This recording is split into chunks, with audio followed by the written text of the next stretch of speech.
Hello दोस्तों। Stock market education channel पर आपका स्वागत है। जैसे कि हम हर रोज़ बात करते हैं आपकी बैंक निफ्टी की सेंसेक्स और आपका मिड कैप फिन निफ्टी और तीन चार स्टॉक के ऊपर बात करता था, जिसमें 2 दिन से मैंने आपको स्टॉक नहीं दिए और स्टॉक में जो है एक ज़बरदस्त तेज़ी देखने को मिली है HDFC के अंदर। इसलिए मैं आज से वापस स्टॉक की एनालिसिस आप लोगों के लिए वापस शुरू करना चाह रहा हूँ और शुरू कर रहा हूँ। तो अब हम बात कर लेते हैं कि हमने जो पिछले वीडियो में बात की थी उसके बाद मार्केट में हमें क्या देखने को मिला। तो पिछले वीडियो में मैंने आपको लेवल दिया था 48,850। 48,850 से मार्केट आपका पहुँचता है लगभग 23,030 के आसपास। तो कुल मिलाकर के 150 पॉइंट के लगभग ही मान लीजिए। तो 150 पॉइंट हमें अपसाइड देखने को मिले बैंक निफ्टी के अंदर। और अच्छी मूवमेंट तो नहीं कह सकते, लेकिन मजदूरी जिसको कहते हैं उतना तो उसने हमें दे दिया। ठीक है। इसी प्रकार आपकी निफ्टी के अंदर निफ्टी सारा दिन रेंज में रही। जो हमारे लेवल थे उन लेवल के ऊपर कतई दोनों साइड अपना डाउन किधर ही ब्रेक नहीं किया। और आपकी मिड कैप में हमें 75 पॉइंट देखने को मिले और फिर निफ्टी के अंदर लगभग लगभग 100 के लगभग पॉइंट हमें देखने को मिले। 70 के आसपास, 70 से 100 के बीच में जो हमारे लेवल थे उनके ऊपर। तो कुल मिलाकर मार्केट आज फ्राइडे को रेंज में रहा। इससे ये साबित होता है कि मार्केट के अंदर अभी ज़्यादा बुलिशनेस नहीं है। सिर्फ एक बुलिश मूवमेंट देता है और उसके बाद एक रेंज क्रिएट करता है। ये तो फिर उसका स्वाभाविक काम है कि एक दिन यदि मार्केट ने अच्छी मूवमेंट दी तो अगले दिन आपको मार्केट रेंज के अंदर मिलना ही है। या 2 दिन मूवमेंट दे देगा तो भी तीसरे दिन रेंज बनाई देगा मार्केट। क्यों? क्योंकि एक साथ अपसाइड नहीं जा सकता मार्केट।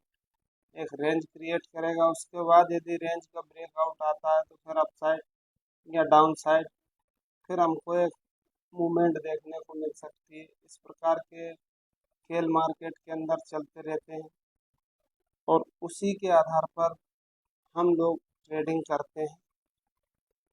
हर ट्रेडर को इस चीज़ का ज्ञान होना चाहिए कि यदि मार्केट रेंज में फंसता है तो हमें जो 10-20 पॉइंट मिलते हैं वो लेकर के बाहर हो जाना चाहिए और रेंज के अंदर किसी प्रकार की लॉन्ग पोजीशन बनाकर नहीं बैठना चाहिए। ठीक है। अब हम बात कर लेते हैं कि मंडे को हमें क्या देखने को मिल सकता है, किस लेवल पर अच्छी मूवमेंट देखने को मिल सकती है। तो उसके लिए हम बात कर लेते हैं।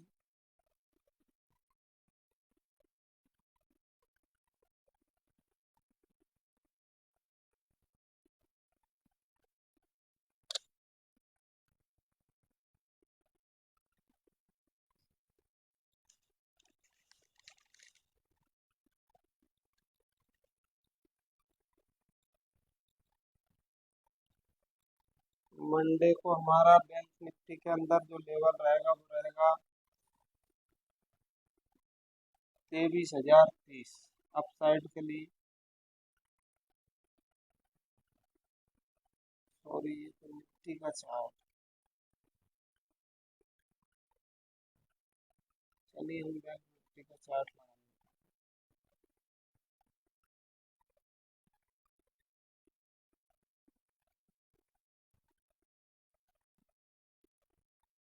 चलिए अब हम बात करते हैं बैंक निफ्टी के ऊपर कि मंडे को हमें बैंक निफ्टी में किस लेवल पर अच्छी मूवमेंट देखने को मिल सकती है। तो सबसे पहली चीज़ तो ये है कि बैंक निफ्टी के अंदर यदि मार्केट हमारा इस रेंज के अंदर कहीं भी ओपन होता है तो हमें ये देखना है कि मार्केट एक यहाँ पर क्या करता है। इस रेंज के अंदर यदि ओपन होता है तो जिस साइड भी आपका ब्रेकआउट या ब्रेक डाउन करेगा मार्केट, हम उस साइड हमें अच्छी मूवमेंट देखने को मिल सकती है। लगभग लगभग 100 से लेकर के 150 पॉइंट की मूवमेंट अप साइड और डाउन साइड आपको 200 पॉइंट तक देखने को मिल सकते हैं।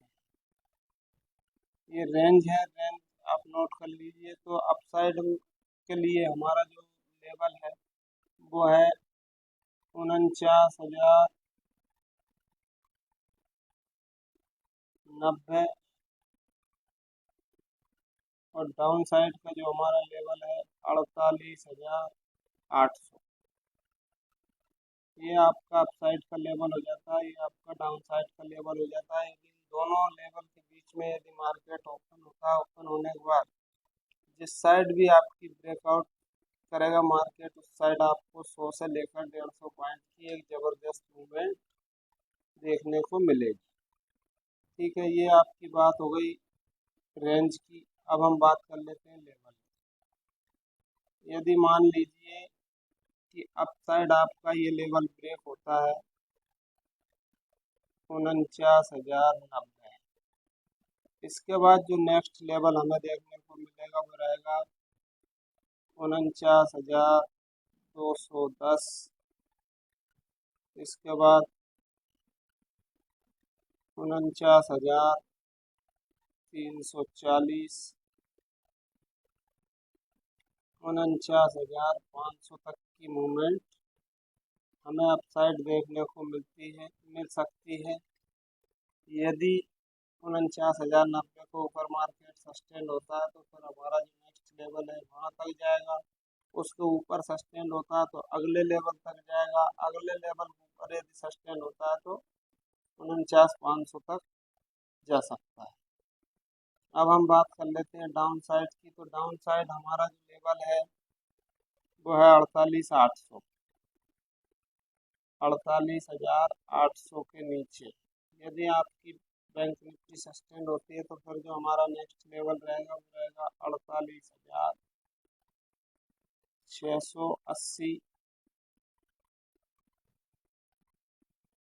48,540,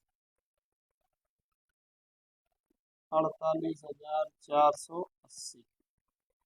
यहाँ तक आपकी मूवमेंट देखने को आपको मिल सकती है। ये बैंक निफ्टी के आपके अप साइड और डाउन साइड के लेवल हो गए। अब हम बात कर लेते हैं कि मान लीजिए आपका मार्केट गैप अप या गैप डाउन ओपन हो जाता है। मान लीजिए गैप अप ओपन होता है, गैप अप ओपन होने के बाद या तो अपने आप को इसी रेंज के अंदर होल्ड करे, होल्ड ना करे तो फिर मार्केट पिछली क्लोजिंग तक आए, यहाँ पर एक रेंज क्रिएट करे। इसके बाद यदि अपसाइड जाता है और हमारे लेवल को अपसाइड ब्रेक करता है तो हम अपसाइड जा सकते हैं, जिसमें फर्स्ट टारगेट हमारा ये हो सकता है जहाँ आज मार्केट ने ओपनिंग दी। यदि इसके ऊपर सस्टेंड होता है तो फिर हम इसके ऊपर जा सकते हैं, एक अच्छी मूवमेंट हमें अपसाइड देखने को मिल सकती है। यदि मार्केट आपका गैप अप ओपन होने के बाद नीचे आता है आज की क्लोजिंग तक, क्लोजिंग से नीचे यदि चलना शुरू करता है तो हमारा जो डाउन साइड का लेवल है यदि इसको ब्रेक कर देता है मार्केट तो फिर हम इसके नीचे डाउन साइड जा सकते हैं। तो ये हो गई आपकी गैप अप की बात। अब हम बात कर लेते हैं गैप डाउन। यदि मार्केट आपका ओपन हो जाता है इस किसी रेंज में तो यहाँ से यदि मार्केट इसके अंदर यदि एक रेंज क्रिएट करता है, डाउन साइड अपने आप को होल्ड करता है और उसके बाद यदि डाउन साइड चलना शुरू करता है तो हम बिना प्राइस एक्शन के जो है डाउन साइड जा सकते हैं, क्योंकि मार्केट ने आपकी रेंज क्रिएट कर चुका है। और यदि मार्केट गैप डाउन ओपन होने के बाद अपने आप को होल्ड नहीं कर पाता और अप साइड जाता है और हमारा ये लेवल ब्रेक करता है तो इस लेवल को ब्रेक करने के बाद हम इस लेवल तक एक छोटी सी स्कैल्पिंग कर सकते हैं, क्योंकि यदि इस लेवल को ब्रेक करेगा तो ये जहाँ तक मार्केट आपका जाएगा ही जाएगा। यहाँ से देखने होंगे कि मार्केट इसके आसपास रेंज बना करके या तो वो डाउन साइड आए तो हम डाउन साइड आ सकते हैं, और यदि इस यहाँ पर रेंज बनाने के बाद यदि अप साइड हमारे अप साइड के लेवल को ब्रेक करता है तो हम अप साइड के लिए पोजीशन बना सकते हैं। तो ये कुछ सिनेरियो थे जो मैंने आप लोगों को बता दिए गैप अप और गैप डाउन में। अब हम बात कर लेते हैं आपकी निफ्टी के ऊपर। तो निफ्टी में हमारे क्या लेवल रह सकते हैं। कल आपकी मार्केट निफ्टी टोटल रेंज के अंदर थी। जो हमारे अप साइड और डाउन साइड के लेवल थे उनको किसी भी प्रकार से निफ्टी ने जो है ये एक रेंज बनाई, इसने इसके अंदर ही पूरा दिन निकाल दिया निफ्टी ने। हो सकता है ये हम इसको एक फ्लैग पैटर्न भी मान सकते हैं, किंतु फ्लैग पैटर्न का शेप नहीं है ये, तो इसलिए हम मानेंगे नहीं। वो सिर्फ आपको बताने के लिए फ्लैग पैटर्न भी बन सकता था यहाँ। चलिए अब हम बात कर लेते हैं मंडे को निफ्टी में हमें किस लेवल पर अच्छी मूवमेंट देखने को मिल सकती है, और वो लेवल कौन सा होगा जिस पर हमें अच्छी मूवमेंट देखने को मिलेगी। तो वो लेवल नोट कर लीजिए आप। हमारा अपसाइड का लेवल रहेगा 22,990। 22,990 यदि इसके ऊपर सस्टेंड होती है, इसके ऊपर सस्टेंड होने के बाद हमारा जो नेक्स्ट लेवल रहेगा 23,030 का। यदि इसको ब्रेक करती है तो फिर जो हमें नेक्स्ट मूवमेंट देखने को मिलेगी वो रहेगी 23,050 अपसाइड के लिए। 23,050 के बाद जो नेक्स्ट मूवमेंट होगी उसमें हमें 23,100 और नेक्स्ट 23,160 तक मार्केट हमें अपसाइड दिखा सकता है। ये आपकी कुछ मूवमेंट हो सकती है अपसाइड मंडे को आपकी फिर निफ्टी की एक्सपायरी रहेगी, तो फिर निफ्टी को आप छोड़ करके किसी अन्य इंडेक्स में भी काम कर सकते हैं। चलिए अब हम बात कर लेते हैं निफ्टी का डाउन साइड का लेवल कौन सा रहेगा। तो निफ्टी में डाउन साइड का लेवल रहेगा 22,900 के नीचे। यदि बैंक निफ्टी सस्टेंड होती है तो फिर हम नीचे जाने के बारे में सोच सकते हैं। 22,900 के नीचे जो नेक्स्ट लेवल रहेगा वो रहेगा 22,860।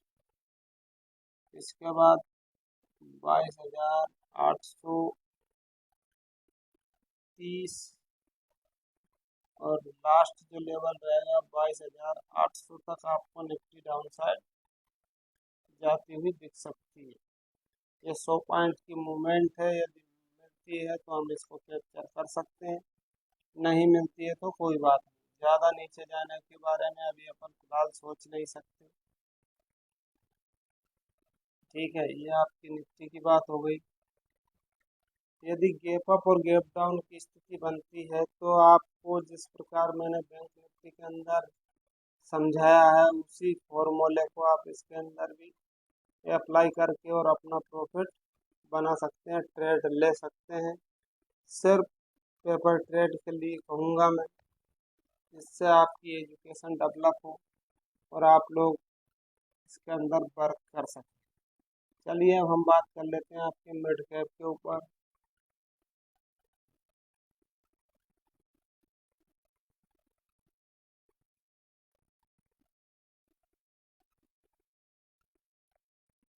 चलिए अब हम बात कर लेते हैं मिड कैप के ऊपर। मिड कैप में मंडे को मिड कैप की एक्सपायरी रहने वाली है, तो मिड कैप के अंदर दो लेवल आ जाते हैं जिनको आप जिनके ऊपर और नीचे ही मिड कैप में अच्छी मूवमेंट देखने को मिलेगी। तो वो लेवल कौन सा रहेगा? अपसाइड के लिए लेवल रहेगा आपका 520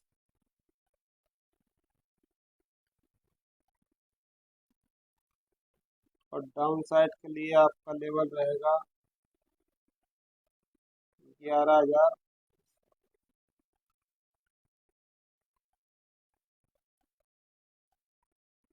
11,400 का लेवल।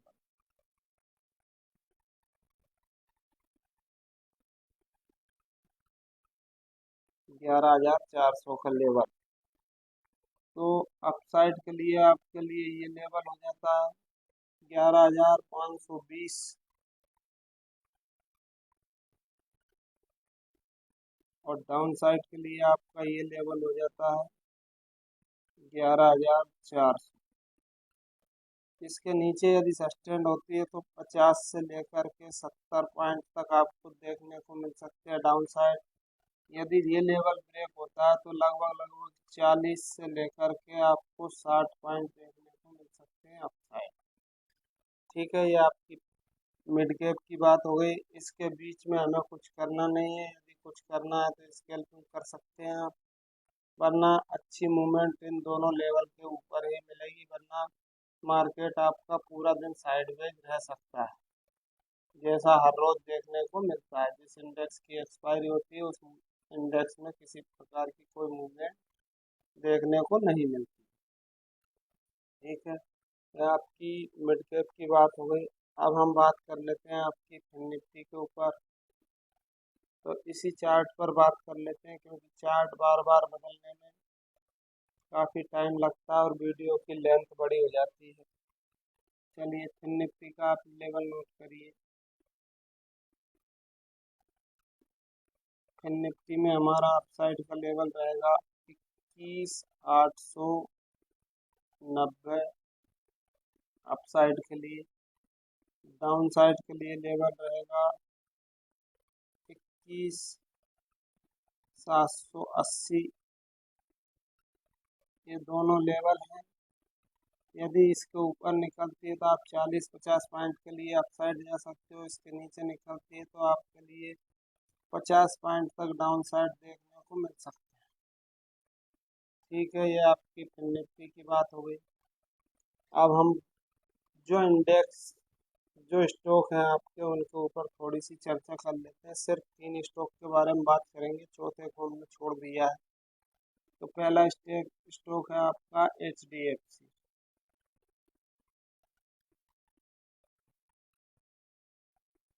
HDFC में अपसाइड का जो लेवल रहेगा वो रहेगा 1521। यदि इसके ऊपर निकलता है तो 1531 तक जा सकता है, लगभग लगभग 10 पॉइंट अपसाइड देखने को मिल सकते हैं। और डाउन साइड का लेवल रहेगा 1506। इसके नीचे निकलता है तो लगभग लगभग 10 पॉइंट नीचे आपको डाउन साइड जाता हुआ मिल सकता है। HDFC की बात हो गई। अब हम बात कर लेते हैं आपके रिलायंस की। तो रिलायंस में आपका अपसाइड के लिए लेवल रहेगा 2976 अपसाइड के लिए। इसके ऊपर हम अपसाइड जा सकते हैं। डाउन साइड का लेवल रहेगा 2950। इसके नीचे हम डाउन साइड जा सकते हैं।